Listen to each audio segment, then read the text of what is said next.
സംസ്ഥാനം നാളെ പോളിംഗ് ബൂത്തിലേക്കാണ്. 2.71 കോടി വോട്ടർമാർ വിധിയെഴുതും. 80-ന് മുകളിൽ സീറ്റ് നേടി തുടർഭരണം ഉറപ്പാക്കാനാകുമെന്നാണ് ഇടത് ക്യാമ്പിന്റെ പ്രതീക്ഷ. 75 മുതൽ 90 വരെ സീറ്റുകൾ ലഭിക്കുമെന്നാണ് UDFന്റെ വിശ്വാസം. അതേസമയം ഏറ്റവും കുറഞ്ഞത് 5 സീറ്റുകൾ ലഭ്യമാക്കാനാണ് NDയുടെ നീക്കം. പരസ്യപ്രചാരണം അവസാനിച്ചതോടെ നിശബ്ദ പ്രചാരണത്തിന്റെ തിരക്കിലാണ് മുന്നണികൾ.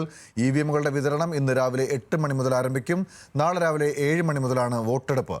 തിരുവനന്തപുരത്ത് നിന്നും ഹാൻസ് ജോൺ, കൊച്ചിയിൽ നിന്നും അബ്ദുൾ റഹീം, കോഴിക്കോട് നിന്നും സരീഷ് PK തുടങ്ങിയവർ ഈ വാർത്തയുടെ വിശദാംശങ്ങളുമായി നമ്മളോടൊപ്പം ചേരുന്നുണ്ട്.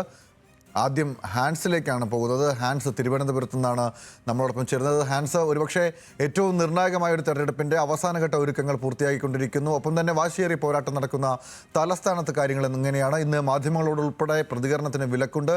അപ്പോൾ നിശബ്ദ പ്രചരണത്തിൽ എങ്ങനെയാണ് മുന്നണികൾ പ്ലാൻ ചെയ്തിരിക്കുന്നത്? എങ്ങനെയാണ് തെരഞ്ഞെടുപ്പുമായി ബന്ധപ്പെട്ട മറ്റൊരുക്കങ്ങൾ?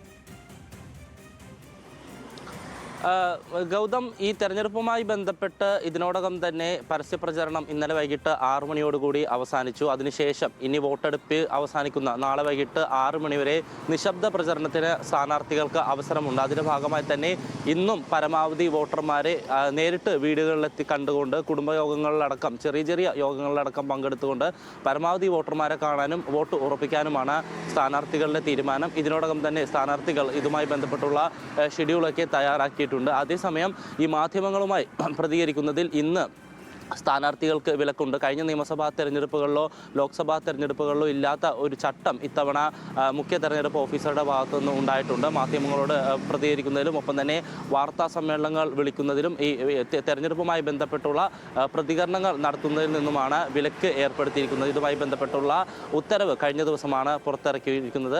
അതേസമയം ഇന്ന് ഏറ്റവും നിർണായകമായിട്ടുള്ളത്, അല്ലെങ്കിൽ ഏറ്റവും പ്രധാനപ്പെട്ട ഒരു ഘടകം, ഇന്ന് 8 മണി മുതൽ EVMകളുടെ വിതരണം ആരംഭിക്കും എന്നുള്ളതാണ്. സംസ്ഥാനത്തുടനീളമുള്ള 140 മണ്ഡലങ്ങളിലും നിശ്ചയിച്ചിട്ടുള്ള കേന്ദ്രങ്ങളിലൂടെയാണ് EVMകൾ വിതരണം ചെയ്യുന്നത്. 43 കേന്ദ്രങ്ങളാണ് ഇത്തരത്തിലുള്ളത്. ഈ കേന്ദ്രങ്ങളിലൂടെ 8 മണി മുതൽ ഉദ്യോഗസ്ഥർക്ക് EVM മെഷീനുകൾ നൽകും. അതിനുശേഷം അതാത് പോളിംഗ് ബൂത്തുകളിലേക്ക് ഈ EVM മെഷീനുകൾ പോകും. പിന്നീട് അവിടെ എത്തി വേണ്ട സജ്ജീകരണങ്ങൾ ഉദ്യോഗസ്ഥർ പൂർത്തീകരിക്കും. സംസ്ഥാനത്തുടനീളമായിട്ട് 30,000-ലധികം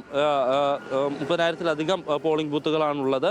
ഈ പോളിംഗ് ബൂത്തുകളിലേക്കെല്ലാം ഇന്ന് സാമഗ്രികളിലെത്തും. അതിനുശേഷം നാളെ രാവിലെ 7 മണി മുതൽ പോളിംഗ് ആരംഭിക്കും. അതേസമയം നാളെ പുലർച്ചെ 5:30-ക്കാണ് ഈ മോക്ക് പോളിംഗ് ആരംഭിക്കുക. സാധാരണഗതിയിൽ 1 മണിക്കൂർ മുമ്പ് 6 മണി മുതലാണ് മോക്ക് പോളിംഗ് ആരംഭിക്കുന്നതെങ്കിൽ പോലും ഇത്തവണ പുലർച്ചെ 5:30 മുതൽ മോക്ക് പോൾ ആരംഭിക്കും എന്നാണ് തെരഞ്ഞെടുപ്പ് കമ്മീഷൻ അറിയിച്ചിരിക്കുന്നത്. സംസ്ഥാനത്തുടനീളം ഇതുവരെയും ഈ വോട്ടർ പട്ടികയിൽ ഇടം നേടിയിരിക്കുന്നത് 2.71 കോടി വോട്ടർമാരാണ്. ഇവരെല്ലാവരും തന്നെ ഇത്തവണ വോട്ട് ചെയ്യാൻ എത്തും എന്നുള്ളൊരു പ്രതീക്ഷയിലാണ് തെരഞ്ഞെടുപ്പ് കമ്മീഷനുള്ളത്. ഇത്തവണ ഒരു 85% മുകളിൽ പോളിംഗ് ശതമാനം എത്തിക്കാനുള്ള ശ്രമത്തിലാണ് തെരഞ്ഞെടുപ്പ് കമ്മീഷൻ ഉള്ളത്. അതിന്റെ ഭാഗമായിട്ട് വിവിധ പദ്ധതികൾ. അതായത് തിരുവനന്തപുരം ഉൾപ്പെടെ ജില്ലകളിൽ വലിയ പോരാട്ടമാണ് നടക്കുന്നത്. കഴിഞ്ഞ ദിവസങ്ങളൊക്കെ ചെറിയ അനിഷ്ട സംഭവങ്ങളൊക്കെ അവിടെ നിന്ന് റിപ്പോർട്ട് ചെയ്തിട്ടുണ്ട്. അപ്പോൾ സുരക്ഷാ വിന്യാസം എങ്ങനെയാണ്? ഇത് സംബന്ധിച്ചുള്ള നിലവിൽ നമുക്ക് ലഭ്യമായിട്ടുള്ള വിവരങ്ങൾ എന്തൊക്കെയാണ്? സുരക്ഷയുമായി ബന്ധപ്പെട്ട് സംസ്ഥാനത്ത് ഉടനീളം 2040 പ്രശ്നബാധിത ബൂത്തുകളുണ്ട് എന്നാണ് തെരഞ്ഞെടുപ്പ് കമ്മീഷൻ അറിയിച്ചിരിക്കുന്നത്. ഈ ബൂത്തുകളിലും അതിനോടൊപ്പം തന്നെ മറ്റു ബൂത്തുകളിലെല്ലാം കൃത്യമായ സേനാ വിന്യാസം നടത്തിയിട്ടുണ്ട് എന്നുകൂടി തെരഞ്ഞെടുപ്പ് കമ്മീഷൻ അറിയിച്ചിട്ടുണ്ട്. ഈ CRPF അടക്കമുള്ള സംഘങ്ങൾ സംസ്ഥാനത്തുടനീളം വിന്യസിച്ചിട്ടുണ്ട്. 70,000-ലധികം സുരക്ഷാ ഉദ്യോഗസ്ഥരെയാണ് ഈ തെരഞ്ഞെടുപ്പിന് വേണ്ടി മാത്രം നിയോഗിച്ചിട്ടുള്ളത്.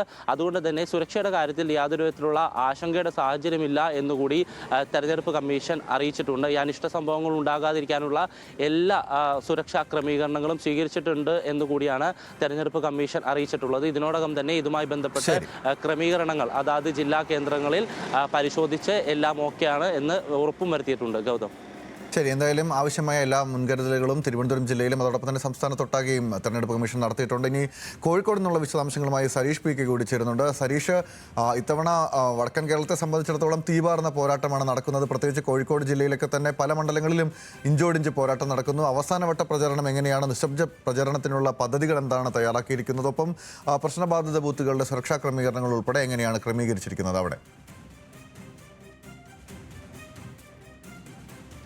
നിലവിൽ സ്ഥാനാർത്ഥികൾ 7 മണിയോടെ തന്നെ മേഖലയിലേക്ക് ഇറങ്ങും, അതായത് പ്രചരണത്തിന് ഇറങ്ങും. പക്ഷേ പരസ്യ പ്രചരണമില്ല, വീടുകൾ കയറിയുള്ള പ്രചരണമാണ്. പ്രത്യേകിച്ച് പല വീടുകളിലും എത്തിച്ചേരാൻ കഴിഞ്ഞ ഒരു മാസത്തിനിടയിൽ പല വീടുകളിലും എത്തിച്ചേരാൻ സാധിക്കാത്തതുണ്ട്. അതോടൊപ്പം തന്നെ ചില പ്രവാസികളും ബാംഗ്ലൂരിൽ നിന്നുൾപ്പെടെയുള്ള ആളുകളും തിരിച്ച് നാട്ടിലേക്ക് എത്തിയിട്ടുണ്ട്. അവരെയെല്ലാം കാണുക, തങ്ങളുടെ വോട്ടുറപ്പിക്കുക എന്നൊരു ലക്ഷ്യമാണ് ഈ സ്ഥാനാർത്ഥികൾക്കെല്ലാം ഉള്ളത്. അതോടൊപ്പം തന്നെ ചില മരണ വീടുകളിൽ ഉൾപ്പെടെ അവർ പോകും എന്നുള്ളതാണ്. പല സ്ഥാനാർത്ഥികളുമായി നമ്മൾ ഫോണിൽ ബന്ധപ്പെട്ടപ്പോൾ അവരുടെ പ്രോഗ്രാം കൃത്യമായി ചാർട്ട് ചെയ്തിട്ടില്ല. പക്ഷേ ഇത്തരത്തിലുള്ളൊരു രീതിയാണ് അവലംബിക്കാൻ പോകുന്നത് എന്നുള്ളതാണ് അവർ പറഞ്ഞിരിക്കുന്നത്. നേരത്തെ കാണാൻ സാധിക്കാതിരുന്നവരെ കാണുക, അതോടൊപ്പം തന്നെ മറ്റ് മേഖലകളിൽ നിന്ന് തിരിച്ചെത്തിയവരെ നേരിട്ട് കണ്ട് അവസാനവട്ട വോട്ടുറപ്പിക്കുക. അതോടൊപ്പം തന്നെ ചില പാർട്ടി യോഗങ്ങൾ, അതോടൊപ്പം ബൂത്ത് ഏജന്റുമാരായി നിശ്ചയിച്ചിരിക്കുന്നവരുടെ യോഗങ്ങളുണ്ട്. അത് കൃത്യമായി എങ്ങനെ സംവിധാനങ്ങൾ ഒരുക്കണം, അതോടൊപ്പം തന്നെ ആളുകളെ എങ്ങനെ ബൂത്തിലേക്ക് എത്തിക്കണം തുടങ്ങിയ കാര്യങ്ങൾ തീരുമാനിക്കുന്നതിനായി മണ്ഡലാടിസ്ഥാനത്തിൽ ഉണ്ട്. ആ മണ്ഡലാടിസ്ഥാനത്തിലെ കോർഡിനേറ്റർമാരുടെ യോഗങ്ങൾ പല CPIM ഉൾപ്പെടെയുള്ള പാർട്ടികൾ ഇന്ന് രാവിലെ വിളിച്ചിട്ടുണ്ട്. ആ യോഗങ്ങളിൽ കൂടി സ്ഥാനാർത്ഥി പങ്കെടുക്കും. കാരണം സ്ഥാനാർത്ഥിക്ക് നേരിട്ട് ചില ബൂത്തുകളിലൊന്നും തന്നെ എത്താനാവില്ല, ഒരു പ്രചരണം മാത്രമായിരിക്കും നാളെ ഉണ്ടാവുക. അപ്പോൾ അതിൻ്റെ ഭാഗമായി എന്തൊക്കെ നിർദ്ദേശങ്ങളാണ് നൽകാനുള്ളത് തുടങ്ങിയ കാര്യങ്ങൾ വിശദീകരിക്കുന്നതിനായി സ്ഥാനാർത്ഥികൾ എത്തും എന്നാണ് മനസ്സിലാക്കുന്നത്. എന്തായാലും പരസ്യപ്രചരണം അല്ലെങ്കിൽ കൊട്ടിക്കലാശം ഉൾപ്പെടെ ഇന്നലെ അതിഗംഭീരമായി കോഴിക്കോട് ജില്ലയിലെ എല്ലാ മേഖലകളിലും നടന്നിരുന്നു. അതിൽ ബേപ്പൂരിൽ മാത്രമാണ് ചില പ്രശ്നങ്ങൾ, നേരിയ സംഘർഷമെങ്കിലും ഉണ്ടായത്. മറ്റ് മേഖലകളിലൊന്നും തന്നെ സംഘർഷം ഉണ്ടായിട്ടില്ല എന്നുള്ളതും ആശ്വാസകരമാണ്. പോളിംഗിലേക്ക് വന്നാൽ 2837 പോളിംഗ് സ്റ്റേഷനുകളാണ് 13 മണ്ഡലങ്ങളിലായി സജ്ജീകരിച്ചിരിക്കുന്നത്. അതിലേക്കുള്ള സാധന സാമഗ്രികളുടെ വിതരണം ഇന്ന് രാവിലെ 8 മണിയോടെ തന്നെ ആരംഭിക്കും എന്നാണ് അറിയിച്ചിരിക്കുന്നത്. നിലവിൽ 351 പ്രശ്ന സാധ്യതാ ബൂത്തുകളാണ് കോഴിക്കോട് ജില്ലയിൽ ഉള്ളത്. പ്രശ്നബാധിത ബൂത്തുകളില്ല, പക്ഷേ പ്രശ്ന സാധ്യത ബൂത്തുകളുണ്ട്. അതുകൊണ്ട് തന്നെ അവിടെ കൃത്യമായി വെബ്കാസ്റ്റിംഗ് സംവിധാനം ഏർപ്പെടുത്തും എന്നാണ് പോലീസ് അറിയിച്ചിരിക്കുന്നത്. അതിൽ പോളിംഗ് ബൂത്തിനകത്തും പുറത്തും, അതായത് ഒരാൾ ബൂത്തിലേക്ക് പോൾ ചെയ്യാൻ എത്തിയാൽ അയാൾ പോളിംഗ് ബൂത്തിലേക്ക് കയറുന്നത് മുതൽ വോട്ട് ചെയ്തിറങ്ങുന്നത് വരെയുള്ള ലൈവ് വെബ്കാസ്റ്റിംഗ് സംവിധാനം എല്ലാ ബൂത്തുകളിലും സജ്ജീകരിച്ചിട്ടുണ്ട് എന്നുള്ളതാണ് ജില്ലാ കളക്ടർ അറിയിച്ചിരിക്കുന്നത്. അതോടൊപ്പം തന്നെ ഈ റൂറൽ മേഖലയിൽ മാത്രം, അതായത് കോഴിക്കോട് റൂറൽ മേഖലയിൽ മാത്രം 1600 പോലീസ് ഉദ്യോഗസ്ഥരെയാണ് നിയോഗിച്ചിരിക്കുന്നത്. അതിനോടൊപ്പം തന്നെ 1000-ലധികം കേന്ദ്രസേനാംഗങ്ങളും സുരക്ഷാ ചുമതലയ്ക്കായി നിയോഗിച്ചിട്ടുണ്ട്.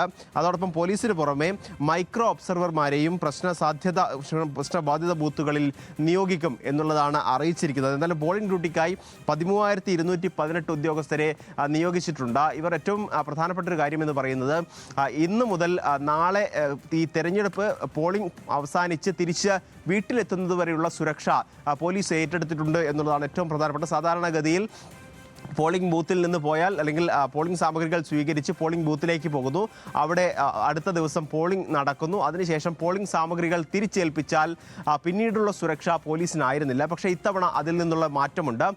ഈ ഉദ്യോഗസ്ഥരെ തിരിച്ച് വീട്ടിലെത്തിക്കാനുള്ള സംവിധാനം കൂടി, അല്ലെങ്കിൽ സുരക്ഷ കൂടി പോളിംഗ് ഉദ്യോഗസ്ഥർക്ക് പുറമെ പോലീസ് കൂടി ഏറ്റെടുത്തിട്ടുണ്ട് എന്നുള്ളതാണ് ഏറ്റവും പ്രധാനപ്പെട്ട കാര്യം. കോഴിക്കോട് ജില്ലയെ നോക്കിയാൽ കോഴിക്കോട് ജില്ലയിൽ മാത്രം 26,68,817 വോട്ടർമാരാണ് കോഴിക്കോട് ജില്ലയിൽ ഉള്ളത്. അപ്പോൾ ഏറ്റവും കൂടുതൽ ആളുകളെ ഏറ്റവും വലിയ പോളിംഗിലേക്ക് എത്തിക്കുക എന്നുള്ള ലക്ഷ്യത്തോടെയാണ് തെരഞ്ഞെടുപ്പ് കമ്മീഷനും മുന്നോട്ട് പോകുന്നത്.